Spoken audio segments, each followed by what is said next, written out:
تو یہ لوگوں کی اپنی خواہشات ہیں، زبان پہ جو کہہ دیے لوگ وہی مان گئے۔ میں نے دیکھا ہے کہ بعض اوقات لوگ 1 گھنٹے کی تقریر سننے کے بعد بھی پھر بھی کہتے ہیں نہیں اصل ہمارے خاندان میں وہ واقعی منحوس ہے، فرق تو پڑتا ہے۔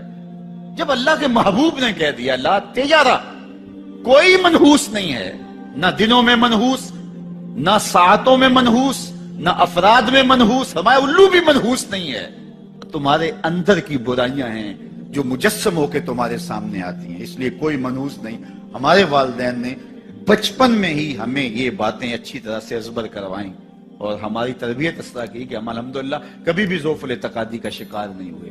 تو آپ بھی اپنی اولادوں کی ابھی سے ایسی تربیت کریں کہ ان کا توکل اللہ پر ہو، ان کا توکل اللہ کی بابرکت ذات پہ ہو اور وہ اسی پہ بھروسہ کرنے والے ہوں۔ جب اس پہ بھروسہ کرنے والے ہوں گے تو زندگی سوکھی گزرے گی، کبھی مشکل آ بھی جائے گی تو پریشانی نہیں ہوگی کہ دیکھیے کبھی خنداں کبھی گریاں، کبھی اللہ کچھ عطا کرتا ہے کبھی کچھ عطا کرتا ہے۔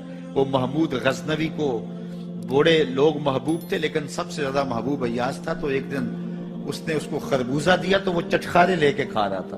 بادشاہ نے چکھا تو وہ کڑوا تھا، کہا ایاز یہ تو کڑوا ہے، تو کہا کہ حضرت ہاں کڑوا ہے، تو کہا پھر تم مزے سے کھا رہے ہو، کہا ساری زندگی ساتھ سے میٹھی نعمتیں کھائی ہیں، آج ایک کڑوا مل گیا تو پھینک دوں۔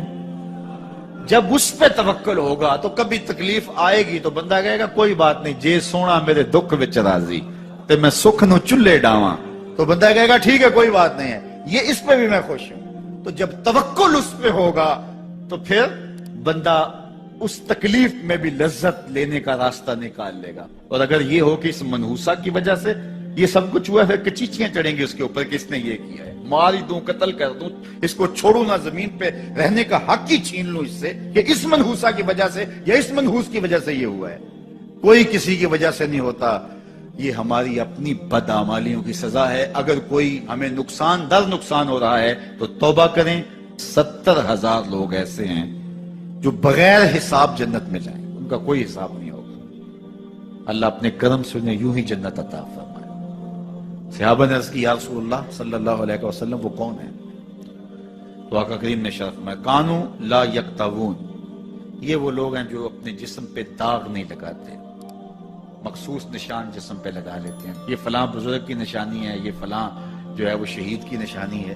اللہ نے جب تمہیں سالم الاعضاء پیدا کیا ہے تو اپنے بدن کو تم کیوں نشانی، اس نے ساری نشانیاں لگائی ہیں، اس کی نشانیاں اتنی پکی ہیں کہ اس نشانیوں میں فرق بھی نہیں لگتا نا۔ یہ تمہارے انگوٹھے کی نشانی ہے، 6 ارب انسانوں کو لے آؤ نشان انگوٹھا لے آؤ، کسی ایک کا بھی نہیں ملے گا، یہ نشانی تمہارے رب نے لگائی۔ جیسی صورت تمہاری ہے ایسی صورت کسی اور کی نہیں بنائی، تمہیں منفرد بنایا اس میں، پوری کائنات میں سارے لوگ تمہارے جیسے ہیں لیکن تم پھر بھی الگ دکھائی دیتے ہو۔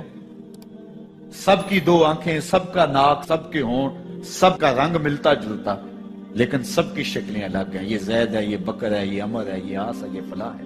دوسرے وہ ولا یسترقون، اور وہ رکیہ نہیں کرتے، یہ چھو منتر جادو ٹونا ہر وقت عاملوں کے پاس بھاگے پھرتے ہیں اور وہ انہیں جو ہے وہ غلط سلط ٹوٹ کے ٹونے بتاتے ہیں اور وہ کرتے رہتے ہیں۔ عجیب لوگوں کے نفسیات ہوتے ہیں، صبح سے لے کر شام تک اسی چکر میں رہتے ہیں اور پھر ساری زندگی ان توہمات سے نکل ہی نہیں پاتے۔ اللہ نے تمہیں پیسے دیے ہیں، نئی گاڑی تم نے خریدی ہے، چھوٹے بچے کا جوتا کیوں باندھ دیا آگے تم؟ جوتا باندھنے سے اگر یہ ایکسیڈنٹ سے، حادثے سے گاڑی بچ سکتی ہوتی ہے تو پھر پاکستان کے جتنے PIA کے جہاز ہیں سب پر باندھ دینا چاہیے، سب پہ جوتے لٹکے ہوئے ہوں۔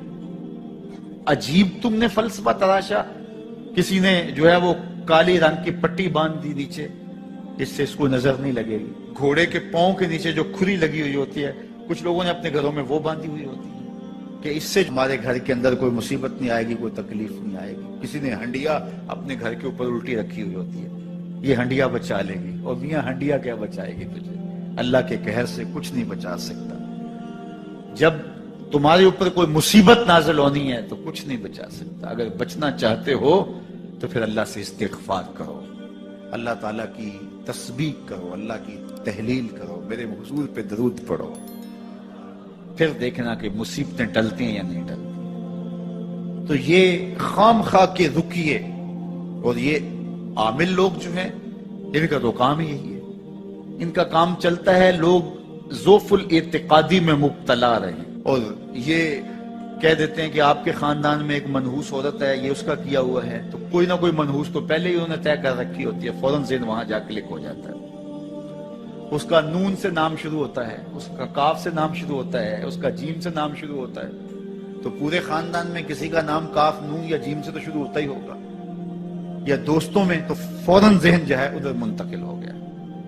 اب یہ بابا جی نے بتا دیا ہے، ہاں اس نے یہ بات کی تھی، کچھ باتیں یاد آنے لگی، اس کاف سے شروع ہونے والے نام کے ساتھ نفرت پیدا ہو گئی. اس بابے نے نفرت کا کاروبار کیا ہے. اس نے تو 100 روپے 200 روپے لے لیے، لیکن 2 انسانوں کے اندر نفرت ڈال دی. اس کا گریبان کل قیامت کے دن پکڑا جائے گا. ان ملنگوں کے پاس، ان ذوف الاعتقادی کو پھیلانے والوں کے پاس کبھی نہ جاؤ. تمہیں مصیبت پڑی ہے، تمہیں لگ رہا ہے کہ شاید میرے اوپر جادو ہے، تو پڑھو نا سورہ بقرہ، جادو جڑ سے اکھڑ جائے گا. 40 دن اپنے گھر میں سورہ بقرہ پڑھو، برکت ہوگی. کہتے ہیں مولوی صاحب 40 دن تو نہیں پڑھی جا سکتی، 2.5 پارے، ہمیں کوئی تعویذ ہی کر دیں. ہم شارٹ کٹ چاہتے ہیں نا، روزانہ صبح 2.5 پارے سورہ بقرہ پڑھے، یہ تو ہم سے نہیں پڑھی جائے گی، تو آپ کوئی تعویذ ہی لکھ دیں. کاروبار میں برکت نہیں، میں کہتا ہوں پڑھو نا سورہ واقعہ، 3 رکوع ہیں، برکت ہوگی. ہم کہتے ہیں ہمیں تعویذ ملنا چاہیے، بس وہ ہم گلے میں رکھ لیں، بٹوے میں رکھ لیں، پرس میں رکھ لیں، اور ہمارا کام ہو جائے، ہمیں کچھ بھی نہ پڑھنا پڑے، ہمیں وضو تک نہ کرنا پڑے، نماز نہ پڑھنی پڑے، اور برکت ہو جائے. ایسے برکت تو نہیں آتی.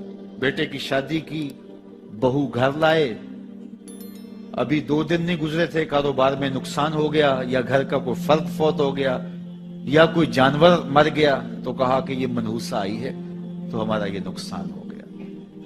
اگر وہ نہ آئی ہوتی تو پھر یہ نقصان نہ ہوتا، پھر تم قیامت تک جینا تھا، یا اس سے قبل تمہارے کبھی نقصان نہیں ہوئے. تمہارے گھر کے اندر بیٹیاں موجود ہیں، یہ بھی کل کسی کی بہو بنیں گے، اور ان کا بھی کوئی نقصان ہو سکتا ہے، اور یہ بھی منحوسہ قرار دی جا سکتی ہے. پھر تانو تشنی کے تیر جو ہے وہ اس کے اوپر لگائے جانے لگے. کتنی زیادتی ہے، کتنا ظلم ہے، کسی کا دل توڑنا، کسی کا دل دکھانا، کسی کو منحوس قرار دے دینا. از خود تمہارے پاس کیا سند ہے؟ تمہیں الہام ہوا ہے؟ کیا حجت ہے، کیا دلیل ہے تمہارے پاس کہ کسی کو تم نے منحوس قرار دے دیا؟ کتنا مکار ہے انسان، اپنی بدعمالیوں کو، اپنی نیت کے کھوٹ کو، اپنی نیت کی کوتاہیوں کو، اپنی سستیوں کو، اپنے عمل کی کمیوں کو دوسرے کے اوپر مڑ دیتا ہے. کاروبار تو نے صحیح نہیں کیا، نقصان ہو گیا. صبح 12 بجے اٹھ کے تو گھر سے جا رہا ہے اور نقصان ہو گیا. تو نے 2 نمبر مال بیچا، آج پکڑا گیا اور نقصان ہو گیا. تم نے ٹیکس نہیں دیا، تم نے زکات نہیں دی، تم نے دروازے پہ کھڑے ہوئے سائل کو جھڑکا، نقصان ہو گیا. یہ تمہارے پاپ ہیں جو مصیبت بن کے تمہارے سامنے آتے ہیں. یہ تمہاری بے تدبیریاں ہیں، تمہاری ناحکمتیاں ہیں، یہ تمہاری بے احتیاطیاں ہیں، یہ تمہارا تکبر ہے، یہ تمہارا غرور ہے، یہ تمہارا عجب ہے، یہ تمہاری ریاکاری ہے، یہ تمہاری خیانت ہے، یہ تمہاری دھوکہ بازی ہے، یہ تمہارے قلب کے اندر چھپی ہوئی نفرت ہے جو آج تمہیں مصیبت بن کے جس کا سامنا کرنا پڑ رہا ہے. یہ تمہارے اندر کے عیب ہیں جو مجسم ہو کے تمہارے سامنے آئے. اللہ تعالیٰ نے قرآن مجید میں ارشاد فرمایا وَمَا أَصَابَكُم مِّن مُّصِيبَةٍ فَبِمَا كَسَبَتْ أَيْدِيكُمْ. جو تمہارے اوپر مصیبت آتی ہے وہ تمہاری اپنی کرتوتوں کی وجہ سے آتی ہے. بیماری آئی تمہارے پرہیز نہ کرنے کی وجہ سے آئی. بیماری آئی تمہارا زیادہ کھا لینے کی وجہ سے آئی. بیماری آئی تمہارا نامناسب غذا لینے کی وجہ سے آئی. بیماری آئی وقت پہ سوئے نہیں، وقت پہ اٹھے نہیں، تم نے کسی سے زیادتی کی. بیماری تمہاری بدعمالیوں کی سزا ہے. مصیبت کا آنا، تکلیف کا آنا تمہاری بدعمالیوں کی سزا ہے. اور منحوسہ یہ خاندان کی خاتون ہے. تو یہ دوسرے کے اوپر مڑ کے اپنی کوتاہی، اپنی غلطی دوسرے کے اوپر لگا دی اور اس کو منحوس قرار دے دیا. اگر کسی کا کام تمہیں دیکھ کر کے اچھا نہ ہو تو پھر تم بھی منحوس قرار پائے نا. اگر آج تم کسی کی بہن کو، کسی کی بیٹی کو منحوس قرار دیا ہے اور خاندان کے اندر اس کو منحوس مشہور کر دیا ہے، تو اگر کوئی یہ مشق تمہاری ماں پہ کرے تمہاری بہن کو منحوس قرار دے دے، تمہاری بیٹی کو منحوس قرار دے دے، تو تمہارے دل پہ کیا گزرے گی؟